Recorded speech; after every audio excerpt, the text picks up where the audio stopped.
Trinidad and Tobago is going to have a very interesting Christmas. Well, the whole world in general is going to have an interesting Christmas because many things are changing. There are many unique changes going on right now. And for quite some time, especially the 90s, if you had the opportunity, like me, I consider myself a 90s guy. If you had the unique and blessed opportunity to have a childhood in the 90s, what you were offered, and really and truly, I could understand why some people debate and say possibly Gen X, which would be those people before the millennials, born, I believe, late 70s, early 80s. Some people argue that they had the best generation, and I could understand the argument because they had the opportunity to grow up in the late 80s and the entirety of the 90s and the early 2000s, and that quite possibly may have been some of the most stable and wealthy periods of time. At least if we're talking in the West, of course, we're talking with a Western bias here, because if you're looking at this video, that means you have internet, so chances are you're already at the top 1% of wealth in the world, very likely. So during that time period was some of the most stable and wealthy times. But possibly since 2002 and possibly since 9/11, the world has been, as it were, trying to catch itself, and it doesn't seem like it's going to catch itself. Possibly never. And recently, my last contemplation was about the police commissioner, who is the deputy commissioner, who was the acting commissioner, but now he's acting as the acting commissioner. He had a meeting with the Minister of National Security and an old acting commissioner. We had a lot of acting commissioners. And one of the old acting commissioners, who was there, I believe, before 2010, he was also in this meeting. And they had this meeting to discuss how they're moving forward and to discuss how they're planning the police service. Now, that's not the story I'm actually doing today, but when I read that article, I found some interesting things. I found it seemed to me like the police was lining up and gearing up, at least the leadership of the police and the Minister of National Security seemed to have been lining up and gearing up to get back into some of the old ways of doing things and get back the police, the old police officers and the people who may have been in positions before. That's the tenor some of the talk seemed to take for me. And I keep wondering too that how these decisions are going to be affected if the Police Service Commission that has been passed in Parliament, the new one, if they get in and choose a new commissioner in a pretty short period of time, all these actions being taken by the current Deputy Commissioner of Police, would they be in line with whatever the new commissioner may be lining up with? You know what I hope? One of my hopes deep down, and probably not that deep, it's right at the top. I hope this new Police Service Commission puts good old Gary Griffith on whatever list they're sending up again. Not necessarily that I want him back as commissioner, but I would like to see it debated in Parliament. I would like to see if there really was something that had to be said that some people didn't want to be said. I'd like to see it. I'm curious like that. But the reason that Trinidad seems set up in a perfect position for an interesting, and again, when I'm saying interesting, there are some negative connotations with this set of interest. But why it seems like Trinidad is set up for that is, one, the state of emergency is ending at the end of November. So right as we're gearing up, lining up into December, into the prime time of the Christmas season, the state of emergency is carded to end. And the Prime Minister said he doesn't have an intention of extending it. And I believe also for them to extend it further than this November extension that was already an extension, for them to extend it further than that, I believe they need the approval of the opposition, and I don't think that is ever going to happen, at least no time soon, at least not in the present situation we are currently in. So the state of emergency ends at the end of November. And the police themselves are speaking about being prepared for a spike in crime as that happens. So I'd suppose as a country, we should be bracing ourselves for that also. And it seems like that would be a spike into a spike, because regardless of what the police say, we are currently seeing an upsurge in crime going on in the country. And if we're already seeing an upsurge and they're expecting a further upsurge, December seems like not a very good month to be out and about. It could nearly seem like that. And then to add that to the fact that not only are we seeing an upswing in crime, but we're seeing an upswing in our COVID cases. Right now, we are close to breaking some of the records that we set earlier in the year when the lockdowns were called. Before we get into that, if you like this video, if you like the content, please do click or tap that like button, drop a comment, tell me what you think. And if you aren't subscribed, please do subscribe and tell someone about it. Tell someone, hey, there's someone in Trinidad doing some good news content and good commentary. Go take it in and spread it. Let's grow some subscribers. Let's get some conversations going on the longer form of content, if that's what you're into. Going into the Guardian article from Wednesday, November 10th, 2021, alarming 512 COVID-19 cases and 12 deaths confirmed. That's a lot. A jaw-dropping 512 COVID-19 cases were confirmed by the Ministry of Health today. It's the largest daily jump in COVID-19 cases since June 4th, which saw 529 cases. However, those cases were confirmed while the country was exiting its last wave of infection. Now, if you're understanding what they're saying there, that 529 number seemed, well, not seemed, we know that now because hindsight is 2020. We could look back at then and see that 529 was literally the peak of it, and then from there it was down the other side of that spike. But now, when this isn't hindsight, we are entering into this spike. How high does it go? How high is the highest number? And bearing in mind also that last time around June, when we saw that 529 cases, was exactly when the lockdowns were called. And if we're seeing the ending of the state of emergency into the Christmas season, and we know what the Christmas season is, at least if you're a Trinidadian, you know what the Christmas season spells in Trinidad. It's a lot of not social distancing. It's a lot of socializing, and I think a lot of people are anxiously waiting to blow off some steam.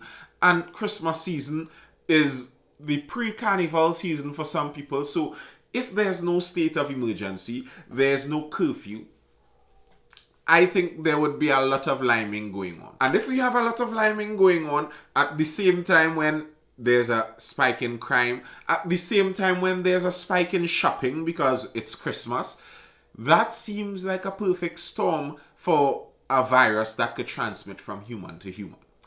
The last time those figures were seen during an increase in cases was on May 15th with 520 cases, the day the state of emergency was called. The country's 7-day rolling average now stands at 338. 1 month ago, on October 10th, the 7-day rolling average was significantly lower at 212. Wednesday's cases make 3,146 within the first 10 days of November. The Ministry of Health has confirmed 12 additional COVID-19 deaths. That's 110 since the month began. 3,146 cases and 110 deaths in the first 10 days of November.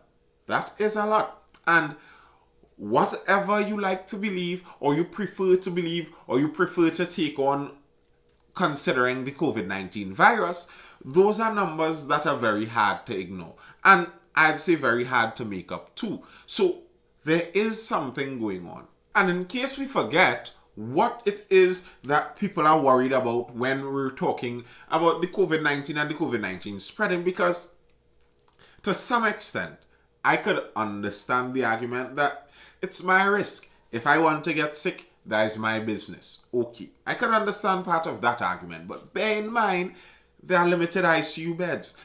There are limited hospital spaces. And if you do get sick and you want to enter into a hospital to get some treatment, if there are too many people there, then we're going to have problems to treat people. And then we'd see even more people dying. And I don't suppose that is something we'd want to see. Doctors beg people to take vaccine as ICU beds spaces. Doctors beg people to take vaccine as ICU bed spaces run out. This was also from November 10th. Doctors are pleading with the population to be vaccinated as unvaccinated patients occupy much of the country's intensive care unit capacity. This according to Principal Medical Officer Institutions Dr. Miriam Abdul Richards, who, speaking at a COVID-19 news conference on Wednesday, said that a rise in patients requiring ICU level care had been noted by the ministry in the last 23 days. Dr. Abdul Richards said that of the 52 ICU beds in Trinidad, 46 were claimed by unvaccinated patients or patients who were not fully vaccinated. Now, I constantly have a kind of problem how they mix the unvaccinated with the not fully vaccinated numbers. I find it wouldn't be that difficult, and it would allow for more transparency in the data. And I know I've said this before. If we have a separation of the data, tell us unvaccinated people and tell us partially vaccinated people separately. So at least people can have a little more belief in the data and not feel like the data is trying to tell them a narrative instead of inform them. And I don't think that would be too difficult to do. But I think from this, the more important thing isn't just about vaccinated and unvaccinated in the hospital. It's the fact that the hospitals are becoming full because of this new spike. And if this spike continues, bear in mind, although it's majority unvaccinated right now in the hospital, there are vaccinated people too.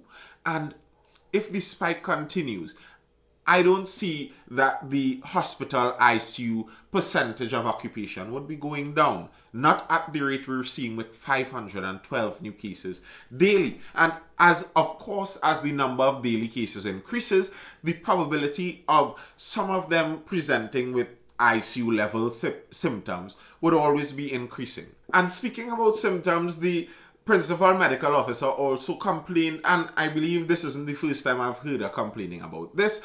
She also complained about the fact that many people seem to be waiting till the last minute, till their symptoms are as bad as they can get, to then be seeking some kind of emergency transfer into the hospital.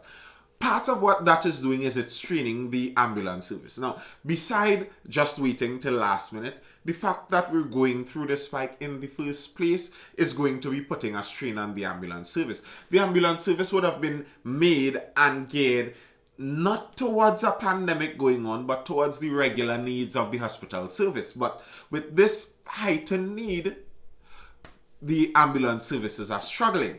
COVID spike crippling ambulance service. 50 patients need transport daily.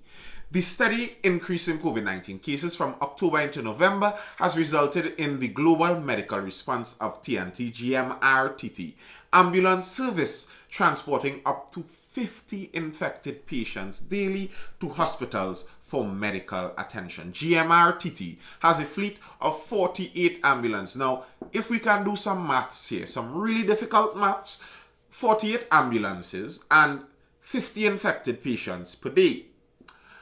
I think all ambulances are at least booked once per day with COVID patients. And COVID patients aren't the only ill people in the country right now. With the Delta variant on track to becoming the new dominant strain, GMRTT's workforce has been put under severe strain and pressure to convey critically ill patients to public hospitals for urgent treatment. The situation has been unrelenting in the last few weeks for us, GMRTT's Chief Executive Officer Paul Anderson told Guardian Media yesterday. When the state of emergency and curfew are discontinued month end, Anderson said GMRTT would have to brace itself for a further spike in cases and delivery of services.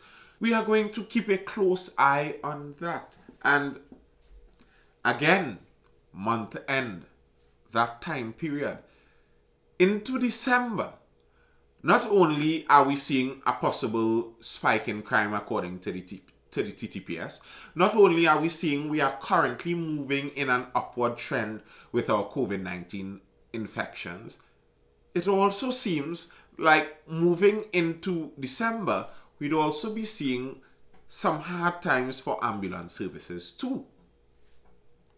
Again, a lot of things seem to be combining for a particularly interesting, or should I put it now, interestingly difficult December, at least seemingly so. And this isn't being lost on the Chamber of Business. These guys are studying their businesses, they're studying their money, and they're looking at how things are shaping up around, and they're feeling a bit of uncertainty. And I'm not sure I blame them. Chambers fear another lockdown as COVID cases climb. Places like bars, cinemas, and gyms have only just reopened their doors, but with COVID-19 cases on the rise, so too is the anxiety among businesses. Several business groups are worried the government may resort to another lockdown to curb the spread of the disease. Chief Executive Officer of the Trinidad and Tobago Chamber of Industry and Commerce, Gabriel Farias, said there's disquiet among members who have been asking whether they will have to close their doors again. Faria told Guardian Media, even with the lifting of restrictions, consumers have been cautiously spending only on essential items. And several business people complained about this, that even as things are reopening right now, reopening doesn't mean that they're getting their regular sales. So some of them now have to pay workers, they have to pay rent, and they will be getting less help along the way. Some of the rent fees will be back up to normal fees, but the income and the revenue may not necessarily be back to regular revenue, especially according to which kind of business you're in. Some of the luxury businesses especially may be struggling some more. But there's a little difference and a little more hope down central, where Diwali has shined a light on businesses in central Trinidad. According to President of the Shogunas Chamber, Richie Sukai, consumer activities were higher than expected, and as such, he is expecting a fairly safe Christmas period, especially with the state of emergency expiring at the end of the month. But he admitted there is still unease in the public domain about policy decisions in the near future. Government should ideally start looking at the examples in other countries. So this idea of locking down every time there's a spike in cases or it is getting out of hand is a scenario they should start rethinking and stop restricting the economic activity, Sukai suggested. The business groups believe an expansion of the TT Safe Zone initiative, starting with the public services sector, will encourage more people to get vaccinated.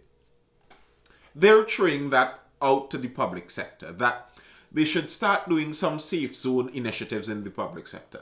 But I noticed from the very beginning that the government doesn't seem very enthusiastic about trying to push vaccines on public servants, on anyone who has a strong union, it seems.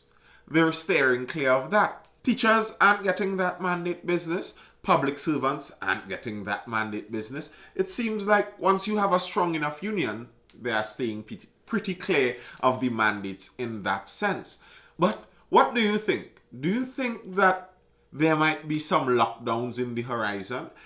I've seen that PAHO, the Pan American Health Organization, has been saying that in the Americas, they're seeing a reduction of cases generally. Like generally around the Americas, there's a reduction. Although we are having a spike, Barbados is having a spike, several other territories. Generally speaking, around the region is seeing numbers dipping. And I believe around the world is also seeing numbers dipping except for Europe and, well, New Zealand. And tell me, do you think, as you look at that, if we continue into this spike into the end of the state of emergency? Do you see that, or do you think that the government would attempt to do another kind of lockdown in some way or the other?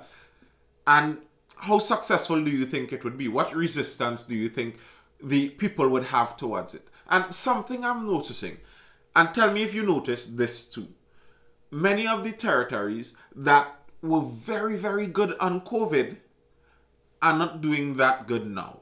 I've seen it said, and it could seem like that to me, that the virus has natural cycles. And we could delay the cycles. We could probably abridge some of the cycles, make it less dangerous and less steep. But we would continually keep going, whether vaccinated or not, keep going through cycles of spikes and then troughs. And if you look at New Zealand, where they were attempting the extremely difficult, may I say even impossible, COVID-0 strategy for quite some time, they locked down their country for a considerable period of time, put people under undue stress, and then they still failed at the COVID-0 strategy. And now the New Zealand COVID graph is like an aircraft taking off from a runway. It's on a steady climb upwards. And it could kind of make sense if the virus hasn't yet passed through the population. It is going to pass through the population just as a matter of time.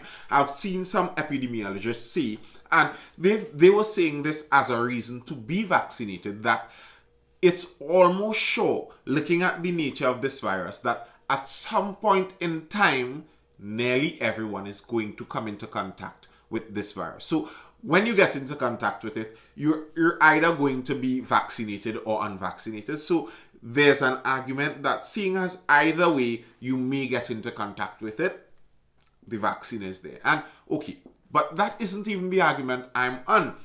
I'm looking at the fact that it seems like with or without lockdowns, the spikes and then the lulls go on. With or without lockdowns. So does it really make sense adding a lockdown to something that is already inevitable? Or do you think that the lockdowns do work and they will put off this and it isn't actually very inevitable? Tell me what you think. That's all I have for now. I hope you are educated, informed, or entertained, and do tune in for the next video. And I'll see you there. Feel the music rising with the time.